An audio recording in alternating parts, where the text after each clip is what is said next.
सुप्रभात बच्चों। हम लोग चैप्टर 5 के बारे में जो है चंद्रशेखर वेंकटरमन के बारे में हम लोग पढ़ रहे थे और हम लोग जान लिए थे कि जो है ये एक प्रसिद्ध जो है वैज्ञानिक थे। उन्हें जो है सन 1930 में जो है नोबेल पुरस्कार से जो है से सम्मानित किया गया।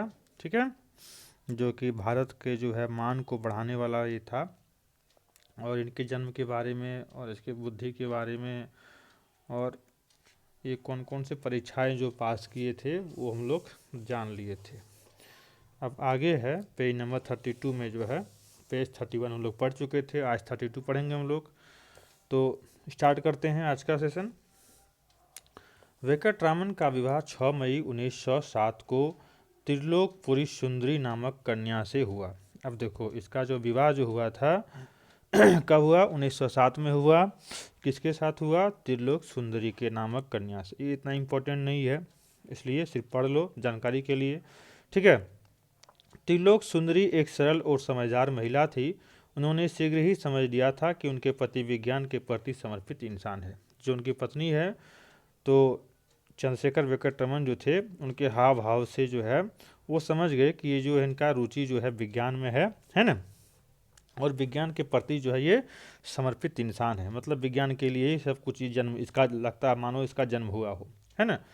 तो त्रिलोक सुंदरी ने पति का भरपूर साथ दिया। तो इसका साथ जो है एक पत्नी के नाते उन्होंने दिया। वे वेंकट रामन को प्रोत्साहन देती रहती थी और उन्हें घर के अन्य कामों से दूर रहने का भरसक यत्न करती थी। और वो जो है और अधिक प्रोत्साहन जो मोटिवेट वो बीच बीच में देती रहती थी, ताकि जो है उन्हें अपने काम के प्रति जो है मन लगा रहे। ऐसे तो वो विज्ञान के प्रति समर्पित इंसान थे। ठीक है, और उन्हें कोशिश करती थी कि घर के कामों से, जो एक होता है ना कि शादी होने के बाद बहुत सारे काम हो जाते हैं घर में, तो इन कामों से उसे दूर रखने का जो है वो भरसक वो प्रयास करती थी। यत्न करना मतलब होता है प्रयास करना। ठीक है, वेंकटरामन को कोलकाता में सहायक महालेखापाल के पद पर नियुक्ति मिली, जो है नौकरी के लिए जो है।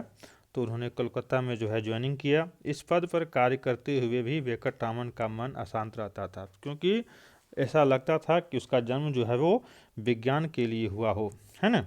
तो वे उसे महालेखापाल के में जो है नौकरी में कहाँ उसको मन लगता था। ठीक है, इसलिए उसका मन जो है हमेशा अशांत रहता था। कारण वे विज्ञान के क्षेत्र में अनुसंधान करना चाहते थे। मतलब उसका जो मन था वो शोध करना, रिसर्च करना था विज्ञान के क्षेत्र में। और कहाँ वो जो है घर के जो है गृहस्थी चलाने के लिए जो है वो महालेखापाल के पद पर जो है कार्य कर रहे थे, इसलिए उसमें उसका मन नहीं लग रहा था।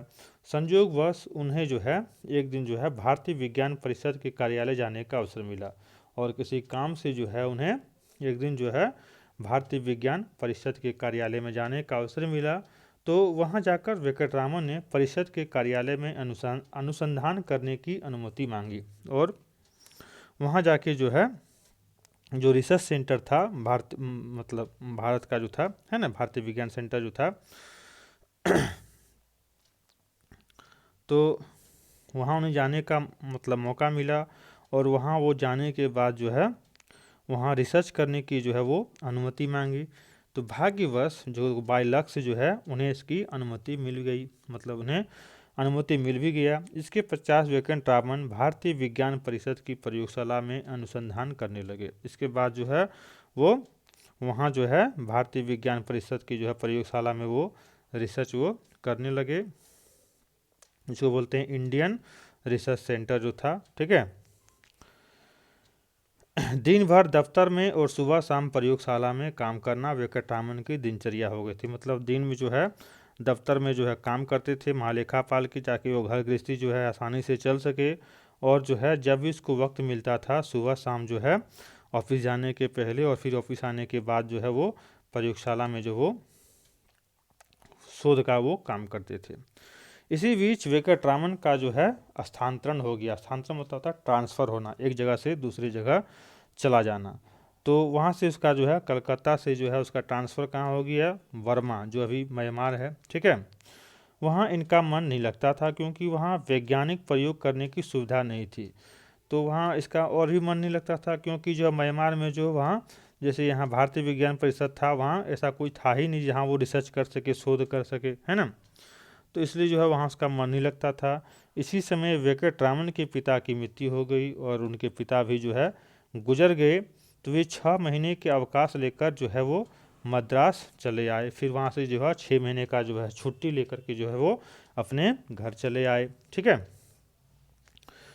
अवकाश पूरा हुआ तो वेंकटरामन का स्थानांतरण नागपुर हो गया। फिर 6 महीने के बाद जो उसका ट्रांसफ़र जो है वो नागपुर हो गया, मतलब फिर से वो इंडिया जो है आ गए। उसके बाद जो है सन 1911 में जो है वेंकटरामन को अपनी नौकरी में पदोन्नति मिली, मतलब प्रमोशन मिला, और उन्हें महालेखापाल बनाकर पुनः कलकत्ता भेज दिया गया। और उसको जो है जो सहायक महालेखापाल था, अब वो महालेखापाल बन गए। ठीक है, मतलब प्रमोशन हुआ उसके जो है पोस्ट में, और वो महालेखापाल बन के जो है फिर से वो कलकत्ता आ गए। ठीक है, उनको तो मानो मन की मुराद मिल गई, मतलब ऐसा लगता था उनको कि जो है कि जो मन में चाह रहे थे वो अवसर उनको मिल गया। वे अति प्रसन्न हो गए, इसके चलते जो है वो बहुत प्रसन्न हो गए, खुश हो गए, क्योंकि वो जो चीज़ चाह रहे थे उसको मिल गया। ठीक है, उन्हें परिषद की प्रयोगशाला में जो है पुनः अनुसंधान करने का अवसर मिल गया था। फिर से जो है उसको वहाँ कलकत्ता में जो है वो अवसर करने का उन्हें अवसर जो है, मतलब शोध करने का जो है अवसर उन्हें मिल गया। ठीक है, यहाँ तक तो क्लियर है कि मतलब महालेखापाल के जो है नौकरी करने के बाद उन्हें जो है शादी हुआ, शादी होने के बाद जो है वो काम करने के लिए कलकत्ता गए। फिर कलकत्ता से जो उनका ट्रांसफ़र हो गया म्यांमार, फिर वो नागपुर चले आए। नागपुर से फिर जो है उन्हें उस समय जो उनके पिता गुजर गए, और फिर उनका जो है ट्रांसफ़र जो है पदोन्नति हुआ, और फिर ट्रांसफ़र होकर वो कलकत्ता चले आए। तो यहाँ तक तो हम लोग आज पढ़ लिए। ठीक है, तो उसके बाद फिर हम लोग कल पढ़ेंगे इसके आगे। Thank you.